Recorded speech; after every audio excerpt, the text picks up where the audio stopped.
Bonjour mes sœurs et frères et chers visiteurs, ainsi que ceux qui nous regardent à travers les médias. Remercions déjà le Seigneur de nous amener jusqu'à sa maison malgré la pluie. Mais bon, ça nous fait du bien pour l'instant. Que la grâce et la paix vous sont données de la part de Dieu, notre Père Jésus-Christ, notre Sauveur. Le Seigneur nous appelle et il nous rassemble. Le Seigneur nous unit. Il est présent parmi nous ce matin. Nous voulons le louer parce qu'il nous aime et nous sommes ses enfants. Louons le Seigneur pour son Saint-Esprit. Il nous rassemble malgré nos différences. Il fait de nous un peuple, son peuple.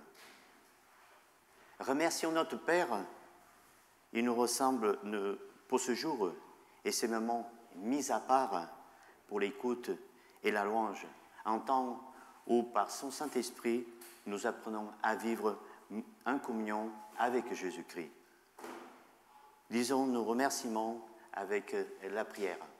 Je vais demander à une sœur ou un frère de prier et je verrai par la suite. Prions.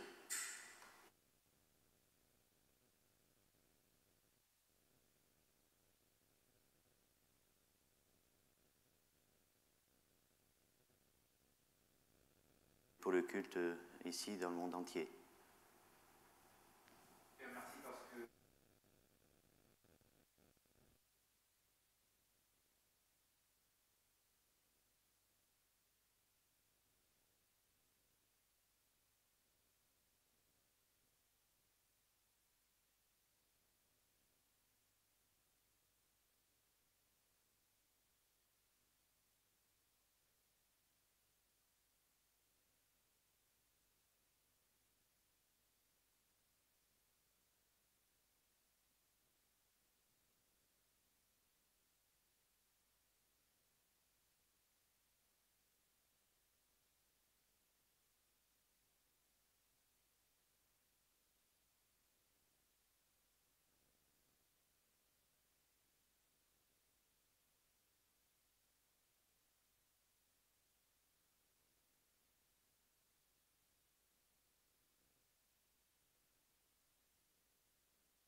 déjà que nous allons passer avec toi, Seigneur. Nous savons que tu es présent, Seigneur.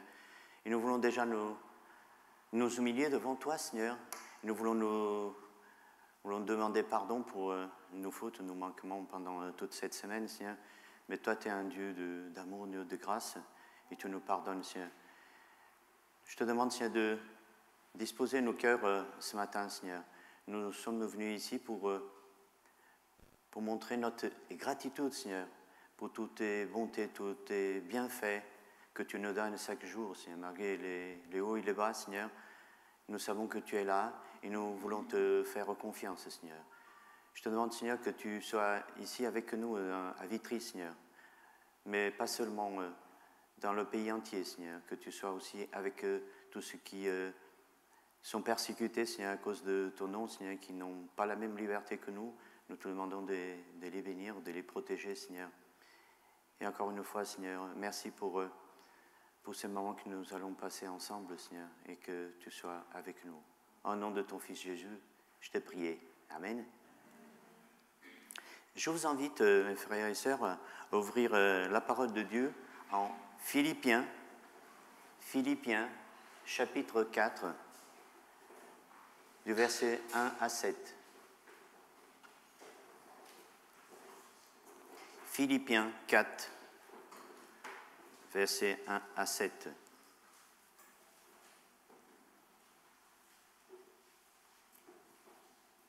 Vous y êtes ?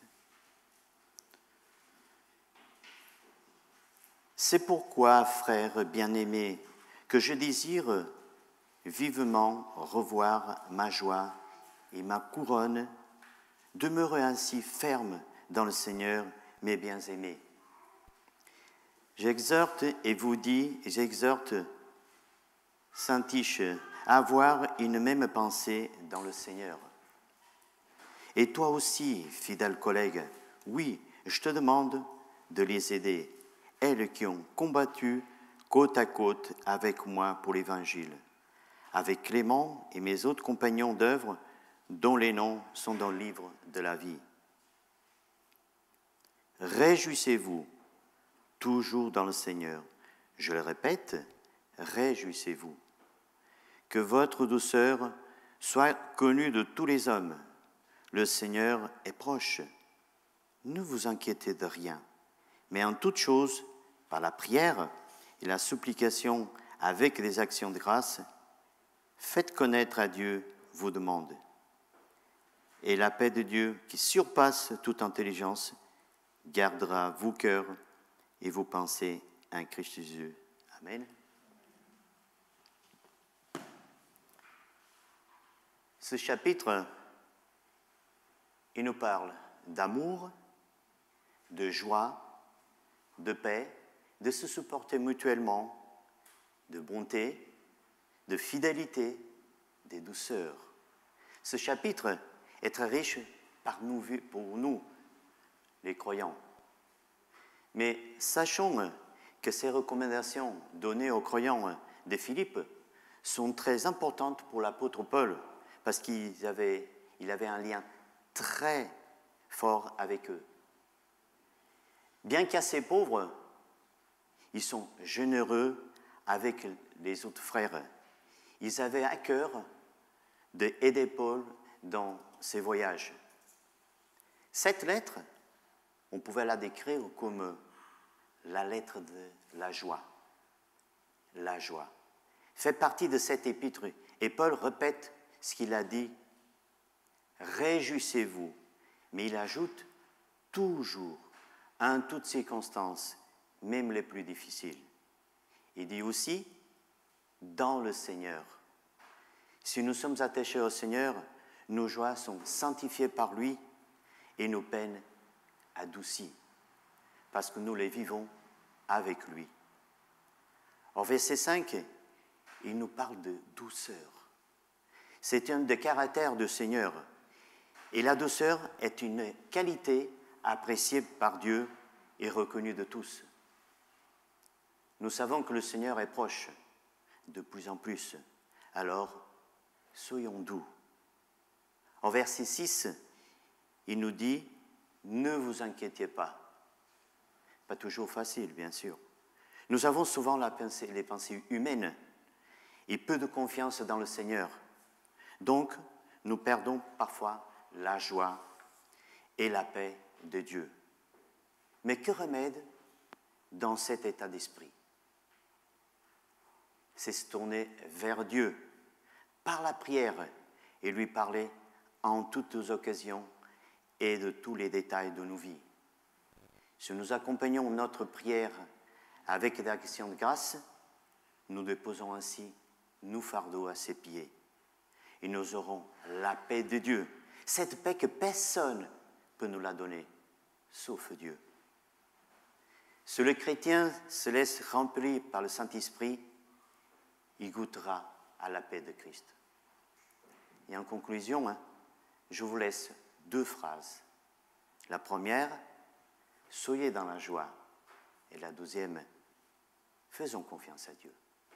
Amen. Que Dieu vous bénisse. Je laisse la place au groupe de louanges pour la continuité de notre culte. Et je vous souhaite un bon culte.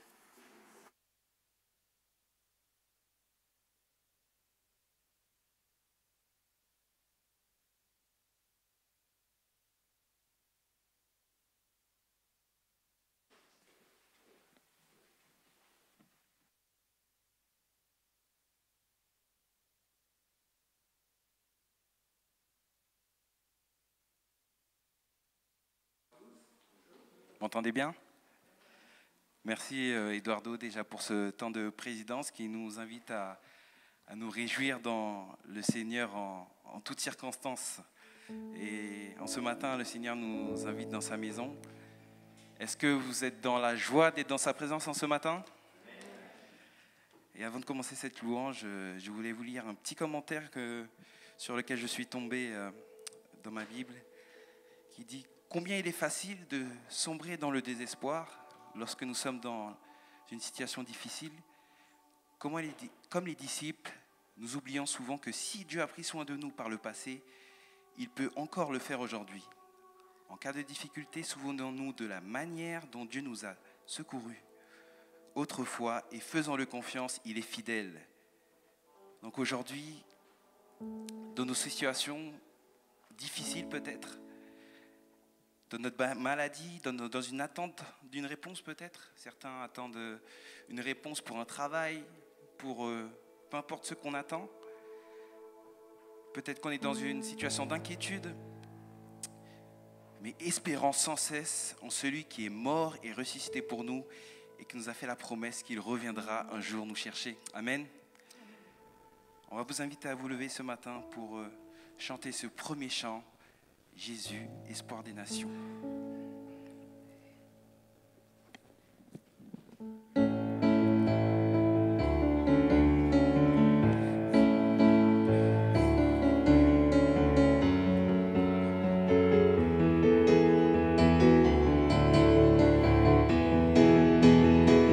Jésus, espoir des nations. Jésus, soutien de ceux qui pleurent. Tu es la source de tout espoir sur terre. Jésus, lumière dans la nuit. Jésus, vérité en tout temps. Tu es la source de la lumière sur terre. Tu es venu vivre et mourir, briser les liens, ressusciter. Tu es l'espoir qui vit en nous. Tu es le roc, solide et sûr. Tu es lumière, par ton éclat le monde voit. Ressuscité, tu es vainqueur, prince de paix, plein de douceur. Tu es l'espoir, vivant pour ceux qui te reçoivent. Oui, nous croyons.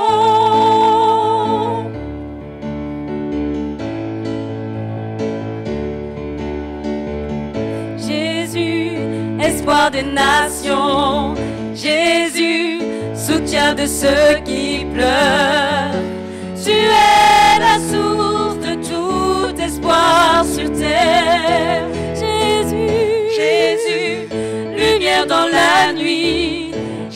reçu, vérité en tout temps. Tu es la source de la lumière sur terre. Tu es venu vivre et mourir, briser les liens, ressusciter. Tu es l'espoir qui vit en nous. Tu es le roc, solide et sûr. Tu es lumière, par ton éclat le monde voit. Ressuscité, tu es vainqueur, passeur de paix, plein de douceur. Tu es l'espoir, vivant pour ceux qui te reçoivent. Oui, nous croyons, Jésus, espoir des nations. Jésus, espoir des nations. Jésus, espoir des nations.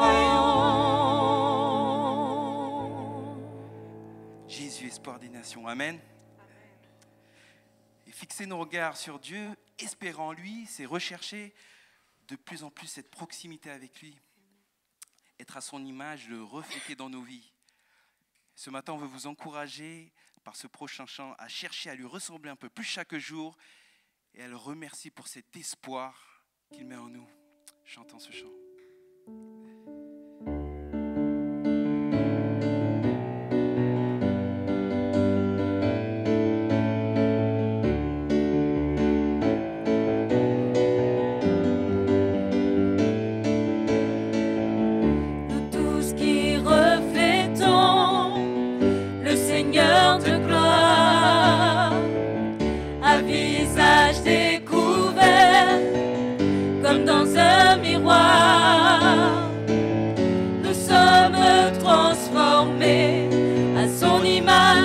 Transfiguré de gloire en gloire par le Seigneur l'Esprit.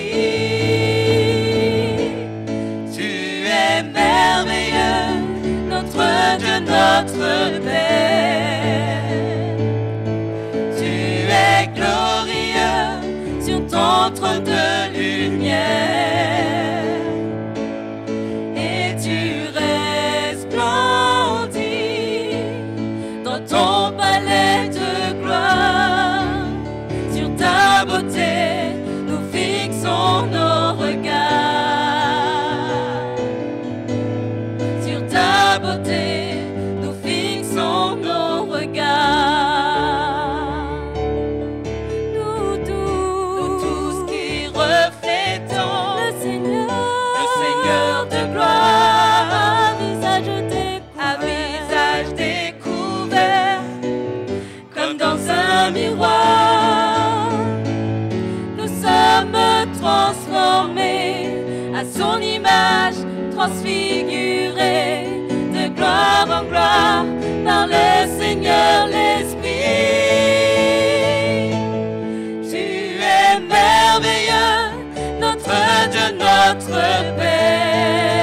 Tu es glorieux,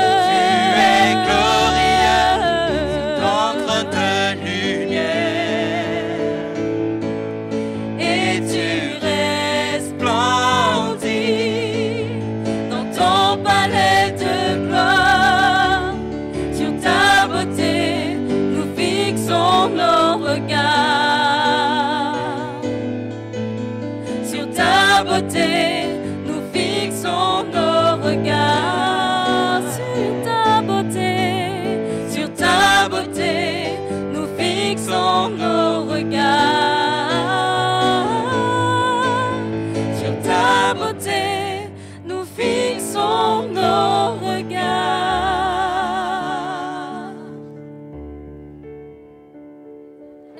Et le même hier, aujourd'hui et éternellement. Amen. On peut se fier à lui car il reste le même. Il ne change pas.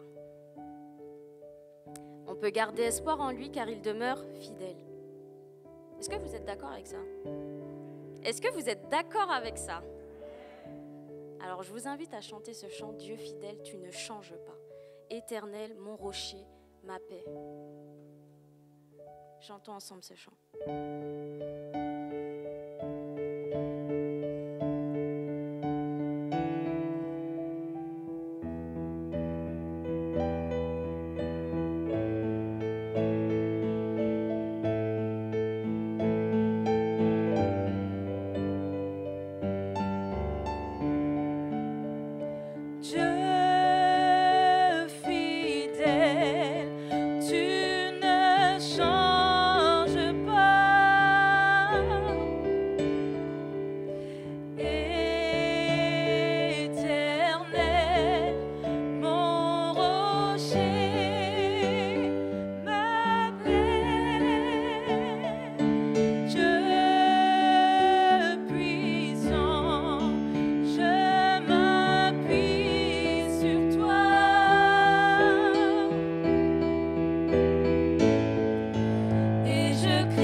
Tu es mon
relève. Si on tombe, il nous relève. Est-ce que vous croyez ces paroles? C'est notre rocher, c'est notre force.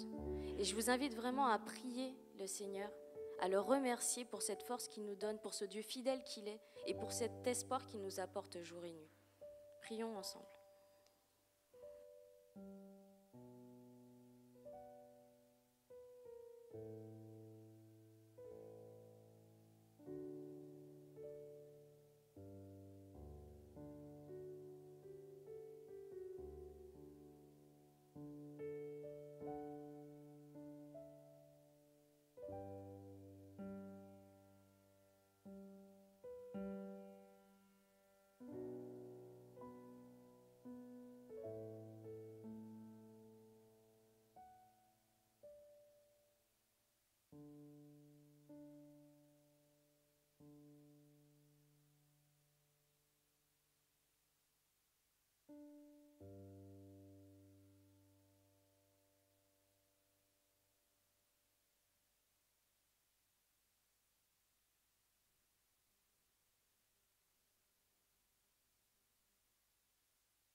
Merci Seigneur.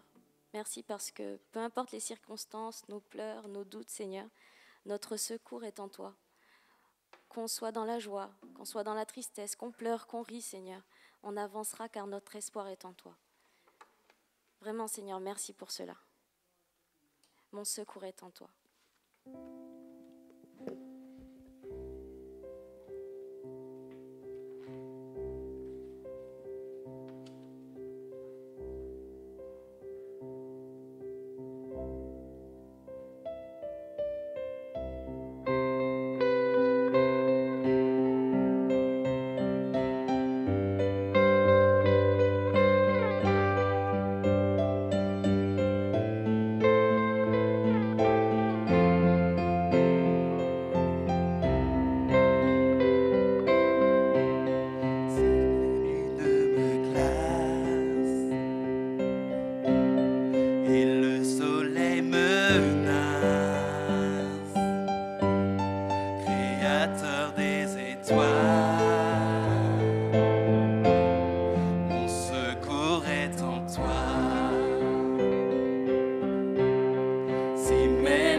Je proclame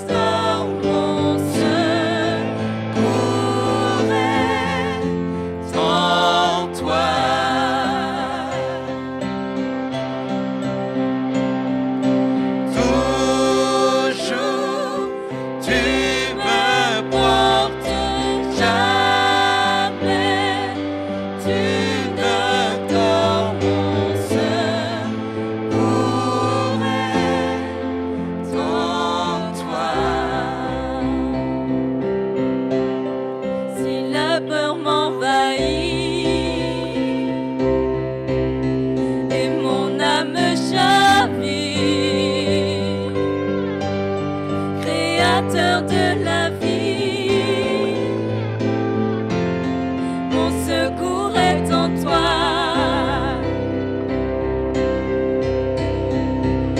Je lève les yeux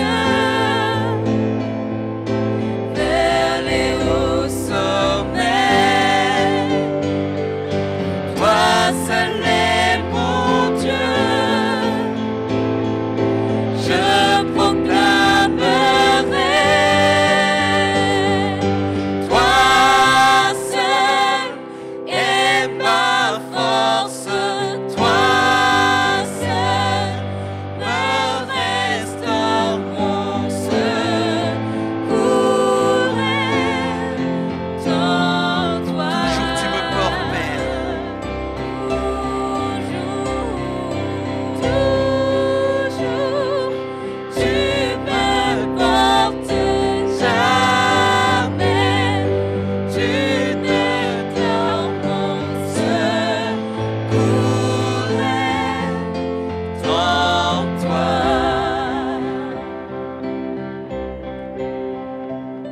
Ta victoire, mon espoir, ton chemin, mon destin, ton salut, mon refuge, tout est en toi. Ta victoire, mon espoir, ton chemin, mon destin, ton salut, mon refuge, tout est en toi. Ta victoire, mon espoir, ton chemin, mon destin, ton salut, mon refuge, tout est en toi. Ta victoire, mon espoir, ton chemin, mon destin, ton salut, mon refuge, tout est en toi. Ta victoire, mon espoir, ton chemin, mon destin, ton salut, mon refuge, tout est en toi.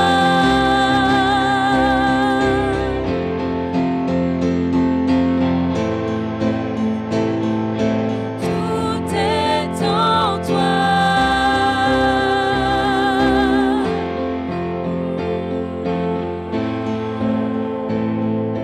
Tout est en toi.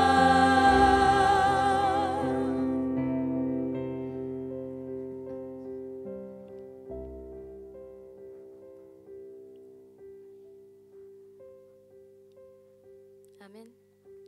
Que le Seigneur vous bénisse, vous pouvez vous asseoir.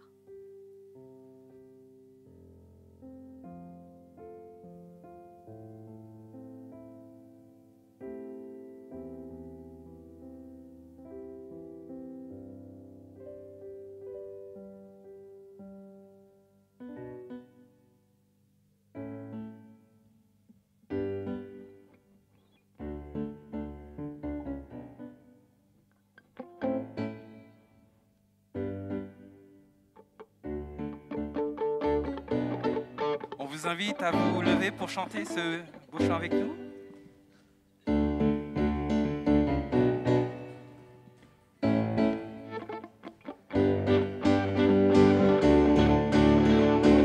C'est toi que j'ai choisi, puissant Rédempteur, pour guider mes pas. C'est toi que je choisis, source de bonheur, pour fonder ma foi. Jésus, tu es l'auteur de ma joie. Jésus, tu es l'auteur de ma joie. C'est toi que je choisis, puissant Rédempteur, pour guider mes pas. C'est toi que je choisis, source de bonheur, pour fonder ma foi. Jésus, tu es l'auteur de ma joie. Jésus, tu es l'auteur de ma joie. Celui qui de mes larmes fait des fleuves de vie, celui qui dans l'épreuve me fait briller pour lui. Jésus, tu es l'auteur de ma joie.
Je vous salue dans le nom précieux de notre Seigneur Jésus-Christ.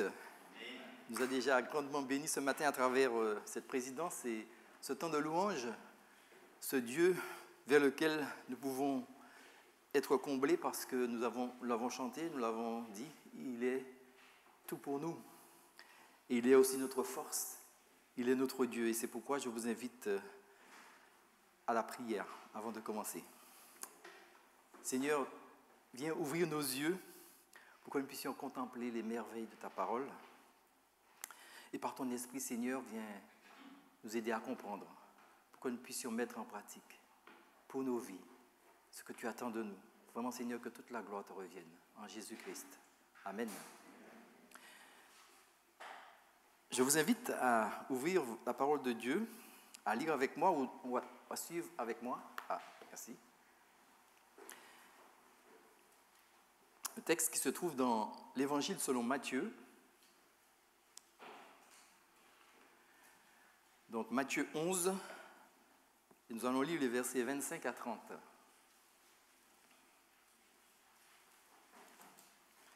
Matthieu chapitre 11.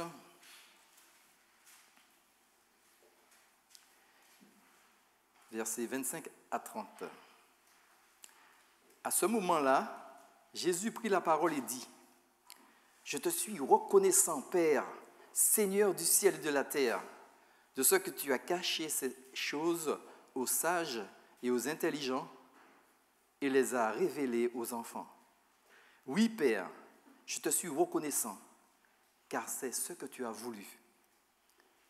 Mon Père m'a tout donné, et personne ne connaît le Fils si ce n'est le Père. Personne non plus ne connaît le Père si ce n'est le Fils et celui à qui le Fils veut le révéler. Venez à moi, vous tous qui êtes fatigués et courbés sous un fardeau, et je vous donnerai du repos. Acceptez mes exigences et laissez-vous instruire par moi, car je suis doux et humble de cœur, et vous trouverez le repos pour votre âme. En effet, mes exigences sont bonnes et mon fardeau léger. Amen. Notre frère nous l'a dit encore ce matin. Notre Seigneur, il est doux et humble de cœur. Quel Dieu. Et c'est vrai que la crise du Covid-19 a engendré des changements, n'est-ce pas, dans le domaine du travail. Le télétravail, ça vous parle? Peut-être pas tout le monde, mais souvent mis en place à la hâte. Et c'est vrai que si on constate des avantages ou encore des bénéfices au télétravail, par exemple le trajet en moins, bien sûr, on constate d'autres désavantages, d'autres dangers. La désorganisation, par exemple, du rythme du travail, des horaires décalés, voire des journées à rallonge. En 2016, une loi a été votée au Parlement. Ce n'est pas toujours les bonnes lois qu'ils votent, mais celle-là, elle est intéressante parce qu'elle protège le travailleur. C'est le droit à la déconnexion. Et le principe était d'autoriser les salariés à ne pas être disponibles pour leur employeur en dehors des heures de travail. Protéger, en fait, le temps de repos des travailleurs. Et c'est vrai que la loi n'était pas facile déjà à appliquer dans une situation classique, métro, boulot, dodo. Alors vous imaginez lorsque le foyer devient le lieu du travail. Le travail s'invite à la maison. Et c'est vrai que là, la frontière entre la vie privée et la vie professionnelle, elle est effacée. Et ça s'est vu pour de nombreux salariés. Et là, au détriment, n'est-ce pas, de la déconnexion, le droit à la déconnexion. Et on a constaté une espèce de porosité, n'est-ce pas, entre la vie professionnelle et la vie privée. Et ce terreau a été souvent favorable à ce qu'on appelle aujourd'hui le burn-out. Et dans la majorité des dossiers qu'une avocate a notés, on constate que la majorité des salariés n'arrivent pas à se déconnecter, n'est-ce pas? Et on parle ici, n'est-ce pas, que le travail va empiéter, n'est-ce pas, sur le repos. Mais on va aussi voir que le divertissement peut aussi être envahissant. Dans tous les cas, la question qui demeure, c'est celle-ci que je voudrais vous poser ce matin. Comment trouver le repos? Et je vous invite à nous mettre à l'écoute de Jésus qui dit ceci dans le texte que nous venons de lire. « Venez à moi, vous tous qui êtes fatigués et chargés, courbés sur un fardeau, et je vous donnerai du repos. » Au-delà du travail excessif, à quoi pourrait correspondre le fardeau dont Jésus parle ici? Alors, je me suis permis de relever quelques points. Le fardeau pourrait représenter la recherche d'approbation des autres. Peut-être que ça vous parle. Ou encore, le fardeau sera de montrer que nous maîtrisons notre vie, nous gérons. Le fardeau, il peut être aussi, ce sera de devoir se conformer à des séries de règles. Beaucoup de gens sont sous l'emprise de « il faut faire comme ci, il faut faire comme ça, pas comme ci, pas comme ça ». Le fardeau, ça aussi peut être une épreuve qui perdure. Maladie, on attend une réponse et ça ne vient pas. Le fardeau, ça peut être aussi notre culpabilité, la conscience d'avoir mal agi. Voilà. Comment trouver le repos, excusez-moi. Et Jésus, il dit à chacun, venez à moi, vous tous qui êtes fatigués et courbés sous un lourd fardeau, et je vous donnerai du repos. Comment peut-il dire une chose pareille, Jésus?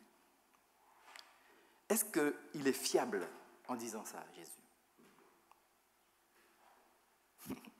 Jésus est présenté ici comme la source de connaissance et aussi la source de repos. Et c'est ces deux points-là que je voudrais méditer avec vous ce matin. Jésus, source de connaissance, et Jésus, source de repos. Alors d'abord, Jésus, source de connaissance. Et quand on lit un peu ce qui est écrit dans l'évangile de Matthieu, un peu avant le texte que nous avons lu, dans Matthieu 11, les versets qui précèdent, du verset 11 à 24, Jésus, là, s'adresse aux villes de Galilée avec des paroles dures. Donc, on ne va pas lire le texte, je vous laisse méditer ça à la maison. En tout cas, Jésus va s'adresser à ces villes de Galilée avec des paroles dures. Et au verset 25, il va prier à haute voix. Il se lance dans une prière à haute voix. « Je te suis reconnaissant, Père, Seigneur du ciel et de la terre, de ce que tu as caché ces choses aux sages et aux intelligents et les as révélées aux enfants. » Pourquoi cette prière ici?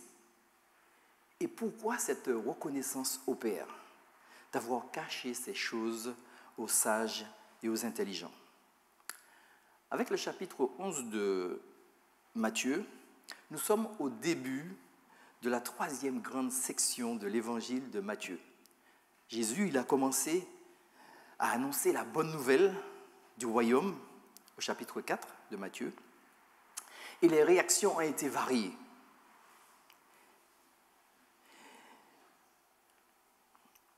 Et voici ce que l'on constate dans le chapitre 11, les versets 16 et 17, les versets qui précèdent. Et Jésus, il pose cette question. À qui comparerais-je cette génération? Elle ressemble à des enfants assis sur des places publiques et qui s'adressent à d'autres enfants en disant « Nous vous avons joué de la flûte et vous n'avez pas dansé. Nous vous avons entonné des chants funèbres et vous ne vous êtes pas lamentés. » Quel est le sens de cette image? Pensons, par exemple, à des enfants qui jouent dans une cour ou dans un parc. Et je ne sais pas si vous êtes au courant, mais il y a plusieurs manières de jouer à chat. Ça vous dit? Ça vous parle? Il y a jouer à chat, jouer à chat perché, jouer à chat ballon, jouer à chat glaçon, jouer à chat bougie, etc. Il y a tellement de manières de jouer à chat qu'on peut s'y perdre là-dedans.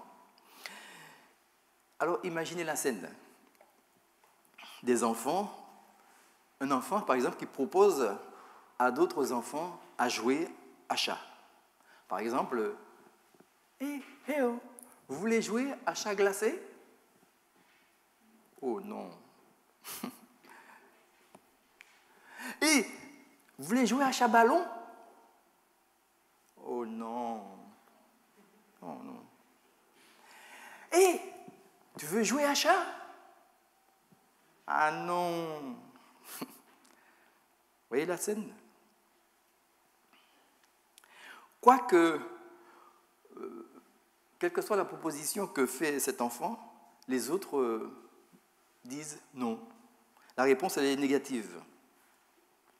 Une réaction négative, quoi qu'il en fasse. Et nous voyons cette même réaction quand Jésus, il observe l'attitude chez les personnes qui écoutaient Jésus, les auditeurs de Jésus, comment ils ont réagi quand Jésus annonçait la bonne nouvelle. Et le texte Matthieu 11, versets 18 et 19 nous dit « En effet, Jean est venu, il ne mange pas et ne boit pas, et l'on dit, il a un démon. » Quand Jean disait aux hommes et aux femmes de son temps, « Repentez-vous ». Et Jésus, lui, le Fils de l'homme est venu, il mange et boit, et l'on dit, c'est un glouton et un buveur, un ami des collecteurs d'impôts et des pécheurs. Mais la sagesse a été reconnue juste par ces enfants. Voilà un peu ce que je voudrais comparer un peu par rapport à comment Jésus nous fait percevoir l'attitude de ses auditeurs. Comme aux enfants, n'est-ce pas, qui proposent un jeu, les réactions de Jésus et les réactions de Jésus et de Jean vis-à-vis de Jésus et de Jean sont négatives. Jean ne mange pas et ne boit pas. C'est suspect, n'est-ce pas? Il a un démon. Jésus, lui, par contre, il mange et il boit avec des pécheurs. C'est un glouton, un buveur. Quoi qu'il fasse, la réaction est négative. Et Jésus poursuit au verset 20 et 24. Et c'est là que Jésus continue à faire des reproches aux villes dans lesquelles avaient eu lieu la plupart de ces miracles. Parce que les gens de cette ville n'avaient pas changé d'attitude. Malheur à toi, Chorazine, malheur à toi, Bethsaïda, car si les miracles accomplis au milieu de vous l'avaient été dans Tyr et dans Sidon, il y a longtemps que leurs habitants se seraient repentis, habillés d'un sac et assis dans la cendre. C'est pourquoi je vous le dis, le jour du jugement, Tyr et Sidon seront traités moins sévèrement que vous. Et toi, Capernaum, seras-tu élevé jusqu'au ciel? Non. Tu seras abaissé jusqu'au séjour des morts, car si les miracles accomplis au milieu de toi l'avaient été dans Sodome, elles subsisteraient encore aujourd'hui. C'est pourquoi je vous le dis, le jour du jugement, le pays de Sodome sera traité moins sévèrement que toi.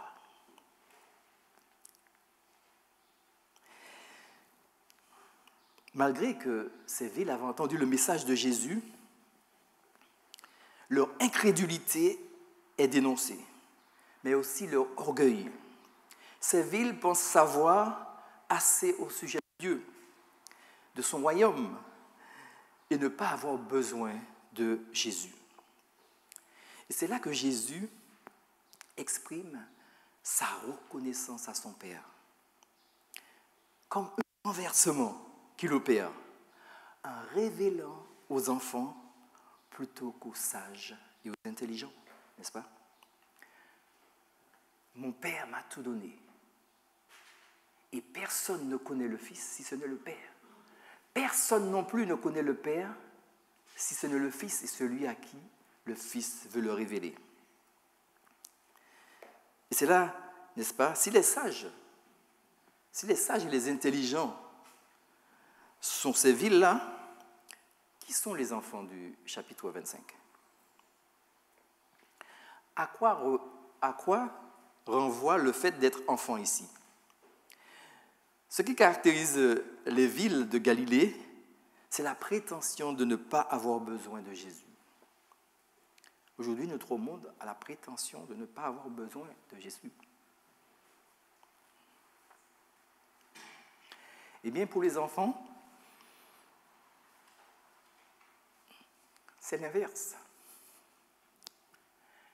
Quelle est la réaction naturelle d'un enfant, par exemple, qui se blesse? Eh bien, n'est-ce pas de se rendre vers son père ou sa mère et d'être consolé?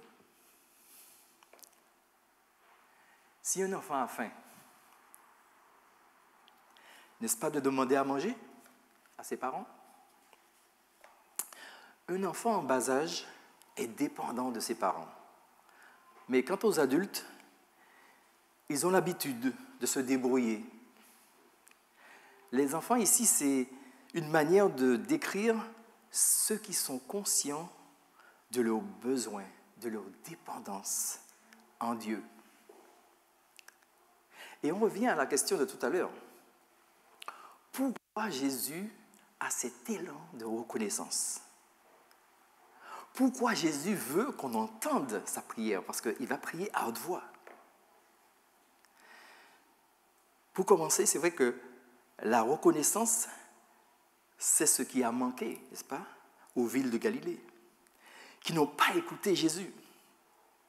Plutôt que d'exprimer leur reconnaissance à Dieu pour la venue de Jésus, pour les miracles, lui rendre gloire pour tout ce qu'il a opéré au milieu d'eux, c'est l'incrédulité et l'orgueil, n'est-ce pas, qui les a caractérisés. La reconnaissance leur a manqué. Et pourtant, la reconnaissance, c'est la réaction naturelle, n'est-ce pas, en présence d'un cadeau immérité. Par sa prière, Jésus affirme que Dieu ne devait le salut à personne. Par grâce, il a choisi de se révéler aux enfants et aux petits. Vous imaginez si l'évangile était compris avant tout par des personnes qui ont fait des études supérieures, une sorte d'élite intellectuelle, ou si l'évangile était compris par des personnes qui viennent de certains milieux sociaux, ou par des personnes qui ont une réussite professionnelle. Et on pourrait choisir d'autres critères. Par exemple, des critères d'apparence, des critères de charisme. Quelle que soit la raison, il y aurait, n'est-ce pas, de la fierté à avoir. Mais saisir l'évangile en soi est un cadeau immérité. Saisir l'évangile est fondé sur la grâce de Dieu, d'où la reconnaissance à Dieu de Jésus. Et c'est l'occasion de s'interroger sur cette reconnaissance. Si Jésus exprime ici sa reconnaissance à Dieu pour sa grâce, nous, nous qui en sommes bénéficiaires, comment pourrions-nous en faire moins? Sommes-nous reconnaissants? C'est vrai que la question peut déranger. Mais est-ce que nous sommes là, fatigués, de remercier le Père pour Jésus?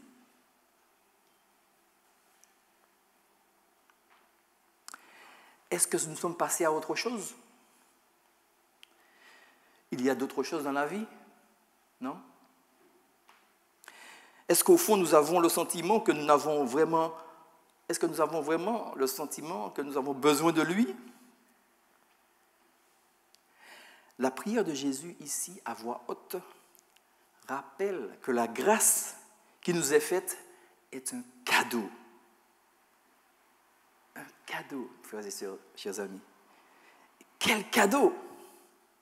Celui de se savoir dépendant de lui. Quelle grâce!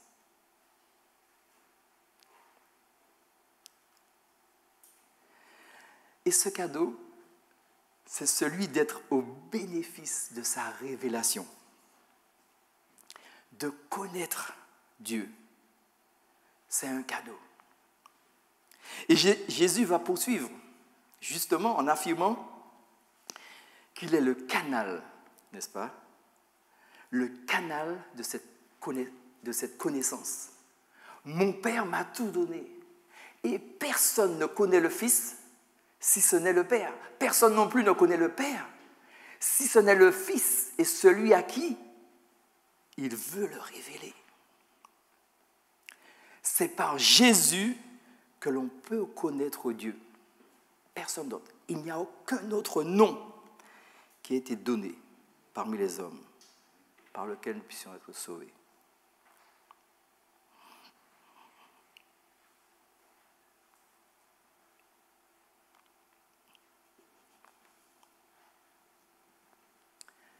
Connaître le Père. Dans un sens, on pourrait dire que les auditeurs de Galilée connaissaient des choses de Dieu. Après tout, ils avaient la loi de Moïse, ils avaient les fêtes, le tabernacle, le système de sacrifice, le système sacrificiel, les livres de sagesse, les prophètes, les livres historiques, tout l'Ancien Testament.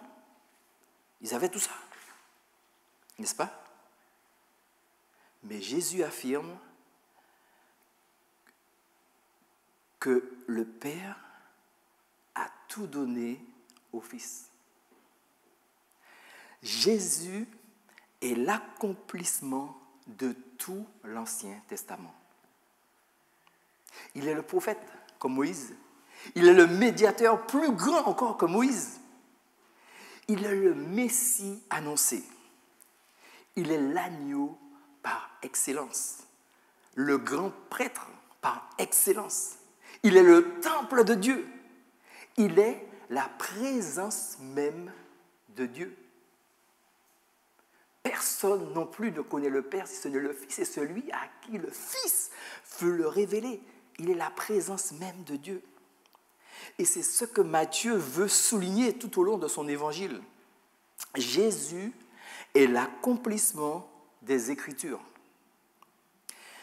Et si nous voulons connaître Dieu, c'est à Jésus qu'il faut regarder. Amen. C'est pourquoi Jésus continue avec cette invitation lancée maintenant à chacun. Eh oui. Venez à moi, vous tous qui êtes fatigués et courbés sous un fardeau, et je vous donnerai du repos. Jésus se présente comme source de repos. J'espère que pendant ce temps de confinement, vous êtes bien reposés. Ou pendant ces vacances. Mais en Jésus. Jésus, source de repos. Au départ, nous avons parlé de l'impact du confinement, n'est-ce pas, dans le domaine du travail. Mais le constat peut être fait aussi quant au domaine du divertissement. Et vous savez que, selon plusieurs sources, le confinement a accéléré une certaine dépendance aux smartphones, aux iPhones, pour ceux qui ont des iPhones. Cet attachement peut avoir des effets secondaires. Par exemple, on a constaté vraiment des troubles du sommeil, des gens qui s'isolent, la baisse même de l'intelligence émotionnelle, tellement... ou alors une certaine dépendance, un comportement addictif. Chers amis, chers frères et sœurs, ne nous y trompons pas, il y a en nous une soif de divertissement. Vous êtes au courant?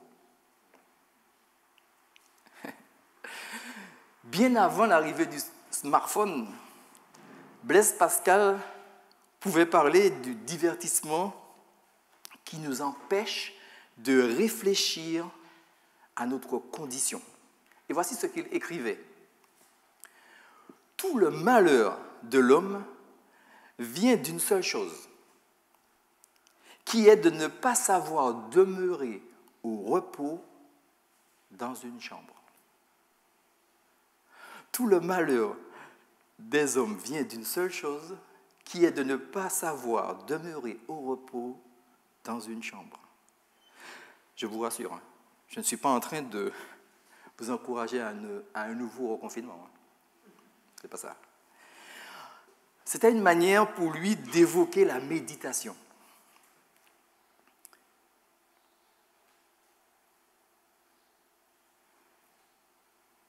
Une considération de notre condition.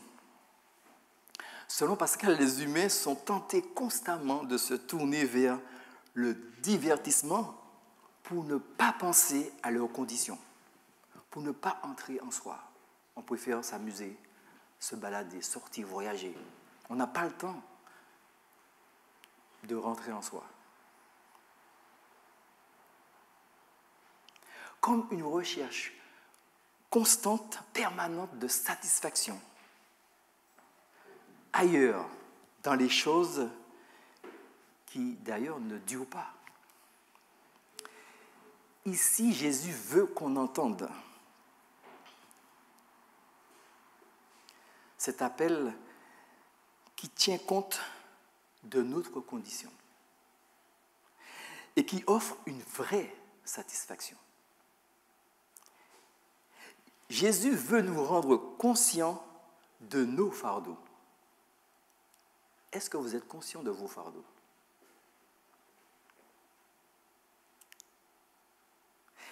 Il veut nous rendre conscients de notre dépendance en lui, du besoin de venir à lui. Venez à moi, vous tous qui êtes fatigués et courbés sous un fardeau, et je vous donnerai du repos. Jésus affirme être le seul à pouvoir soulager notre existence. À la différence, n'est-ce pas, de tout ce que nous pouvons poursuivre et qui ne satisfait pas. Il en faut toujours plus d'informations, plus de contacts, plus de réactions, plus de je ne sais quoi. Jésus, lui, offre le repos. Comment peut-on comprendre ce repos dont Jésus parle? Et pour comprendre la prière de Jésus, nous avons regardé, n'est-ce pas, ce qui précédait, avant que Jésus ne prie. Maintenant, pour comprendre le repos dont Jésus parle, nous allons regarder ce qui suit. Que se passe-t-il après, dans ce chapitre 11? Après cette invitation de Jésus à venir à lui. Et c'est le chapitre 12. Je vais vous inviter à regarder à la maison. Pour ceux qui veulent vraiment méditer ce partage. Eh bien, une polémique autour du sabbat, chapitre 12. Le sabbat, c'est le jour du repos. C'est ce dont il est question, n'est-ce pas, dans la loi de Moïse. Et quelle est la polémique? D'un côté, on trouve les pharisiens, un courant strict du judaïsme. De l'autre, Jésus et ses disciples. Et les pharisiens reprochent à Jésus de laisser ses disciples aller cueillir les épis de blé et de les manger le jour du sabbat. Il arrachait les épis pour les manger. Pour les pharisiens, c'est l'équivalent du travail. Et le jour du sabbat, on ne travaille pas. Pour que la loi sur le sabbat soit respectée, selon eux, il fallait aller plus loin que Moïse, jusqu'à préciser les choses, définir le contour exact des règles. Ramasser les épis, c'est déjà un travail. Et plus tard, dans la même journée, ils vont tendre un piège à Jésus. Ils vont lui demander s'il est permis de guérir un homme qui a la main paralysée le jour du sabbat. Et Jésus, bien sûr, va guérir cet homme, et même beaucoup d'autres malades. Pour lui, c'est tout à fait légitime de guérir quelqu'un ce jour-là. Ce n'est pas un travail dont il faudrait se priver. C'est tout à fait légitime de guérir, de restaurer quelqu'un le jour du sabbat. Et là, on voit bien sûr ces deux visions du sabbat, deux visions du repos. La vision des pharisiens, c'est que le sabbat est une loi qu'il faut respecter à la lettre. Il faut préciser les contours, ce qui est acceptable de ce qui ne l'est pas. Il faut appliquer ces règles dans le détail pour se savoir en paix avec Dieu. La vision de Jésus, elle est autre.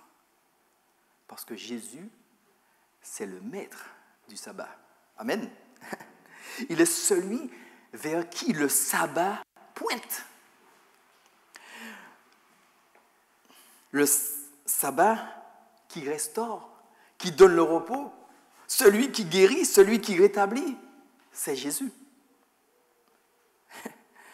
Et entre ces deux visions, quelle est la bonne? Qu'est-ce qui donne le vrai repos?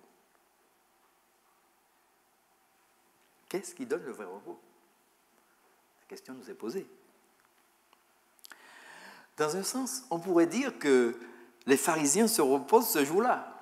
Ils ne travaillent pas en surface. Oui, ils se reposent. Mais dans le fond, dans le cœur, ils sont en train de ployer, d'être submergés par l'obéissance à des règles. Jésus, lui, offre un repos en profondeur, un repos plus profond que le fait de ne pas travailler. Et j'ai une petite illustration qui peut nous aider, n'est-ce pas? Intéressante sur le repos. Vous savez qu'en dormant la nuit, on passe par plusieurs phases de sommeil. Ça va être au courant?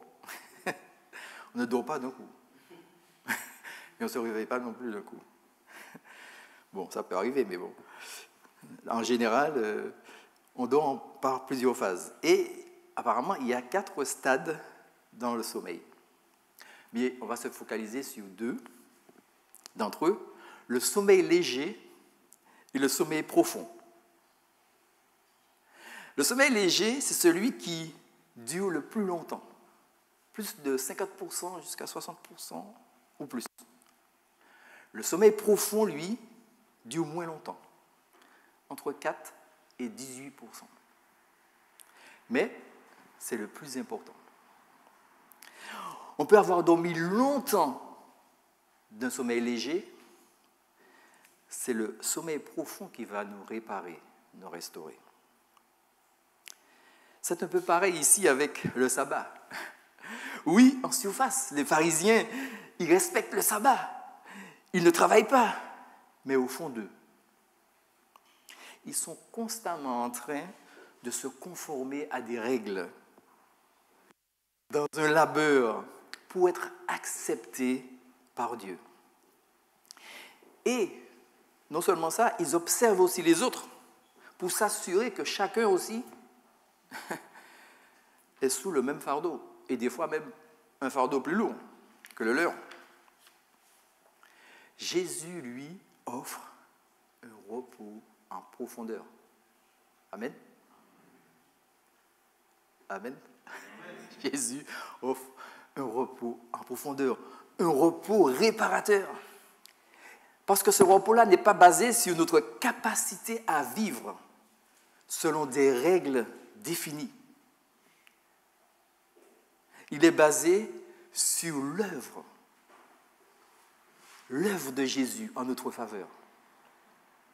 Dans notre quotidien, c'est vrai qu'on peut avoir en surface toutes sortes de bons principes pour se reposer d'une semaine de travail. Bien tenir son jour de congé, ne pas répondre aux messages du travail, se divertir de différentes façons, des principes qui sont utiles, n'est-ce pas, pour se reposer. Mais nous avons aussi besoin d'un repos plus profond que Jésus seul peut donner.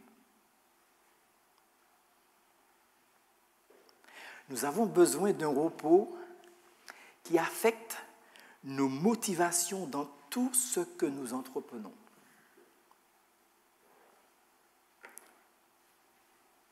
Et voilà ce que nous dit Jésus.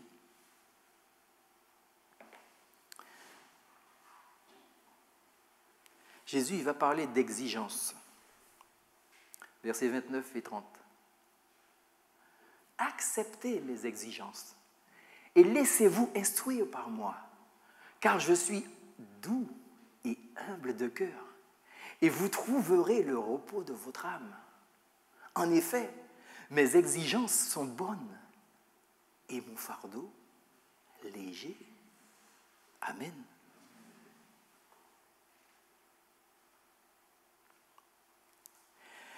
Jésus parle d'exigence, littéralement d'un joug.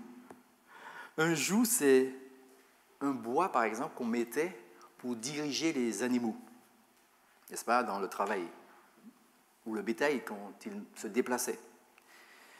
Le joug, pour les pharisiens, consiste à obéir, n'est-ce pas, à toute la loi, à s'y conformer dans le détail, avec toutes les règles que cela comporte, toutes les exigences, n'est-ce pas, et tous les contours qu'eux-mêmes ils ont ajoutés.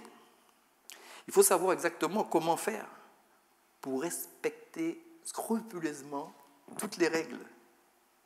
Et on comprend que ce joug-là, il est lourd, étouffant, difficile à vivre. Le joug que Jésus propose est au contraire léger. Pourquoi ? Je vous réveille un peu. Il ne faut pas vous s'endormir, même si je parle de repos là. Parce que Jésus est doux et humble de cœur.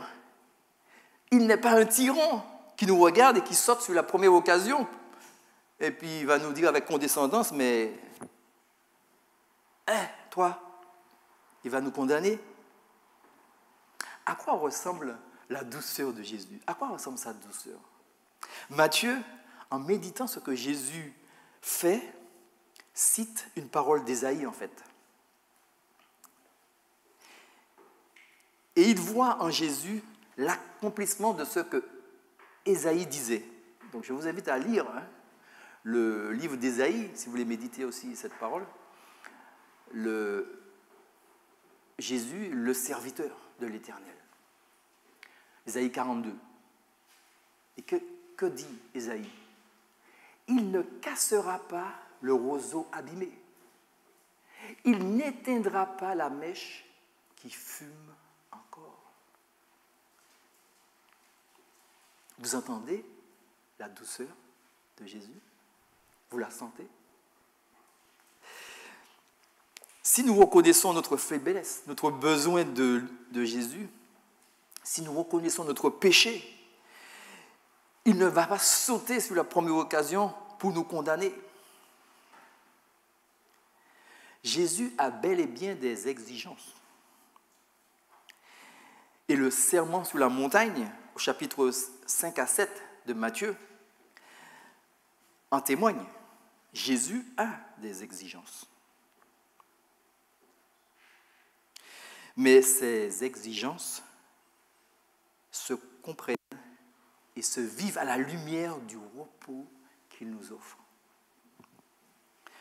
Par son œuvre, par sa vie, par sa mort, par sa résurrection, Jésus nous accorde le pardon de nos péchés. Il restaure notre âme. Jésus est la véritable source de repos. Et pour revenir aux exemples que j'ai donnés au début, l'invitation que Jésus nous fait ce matin encore, c'est celle-ci. À nous qui ployons sous le joug d'un besoin d'arriver à tout prix au bout de notre travail. Jésus nous dit, venez à moi et je vous donnerai du repos. À nous qui ployons d'un besoin constant de divertissement. Jésus nous dit, venez à moi si ça vous fatigue, si vous êtes fatigué par cela, et je vous donnerai du repos. À nous qui ployons dans un désir d'approbation des autres. On veut toujours avoir l'approbation des autres. Si on ne l'a pas, on est malheureux. Donc il y en a qui ils font tout pour qu'on soit content d'eux, qu'on le félicite. Je ne sais pas. Jésus dit, venez à moi et je vous donnerai du repos. À nous qui ployons sous un joug, celui qui peut contrôler, maîtriser sa propre vie. Et pourtant, essayer de contrôler sa vie, mes amis, tout seul, c'est chaud. Hein?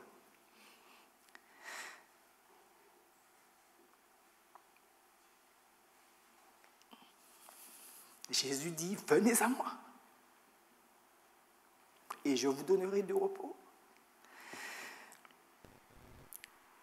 À nous qui ployons sous des règles, des principes imposés ou choisis. Jésus dit, venez à moi et je vous donnerai du repos. À nous qui ployons dans l'épreuve, la maladie, la souffrance. Jésus dit pareillement, venez à moi et je vous donnerai du repos. À nous qui ployons sur la culpabilité, le souvenir, n'est-ce pas, d'erreurs passées. Ça revient. Jésus dit, venez à moi et je vous donnerai du repos. Alors, qu'allez-vous faire dans les jours qui viennent? Voici un texte d'un chant que je vais vous laisser pour terminer.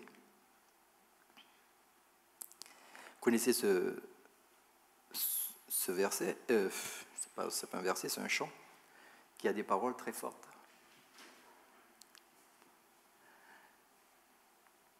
Ça vous dit quelque chose?